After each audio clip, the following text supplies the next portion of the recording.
Manowang'e masira mar mach e sikund nyiri ma utumishi oyangore ni nowang' marach ma moko kuomgi ok nyal yangi.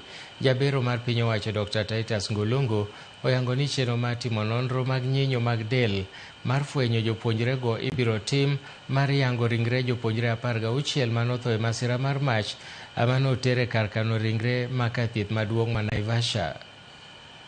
We mended the bodies and we have secured them in the body bags, and we are planning to take them to Naivasha mortuary for postmortem, for performing the postmortem and also further DNA analysis.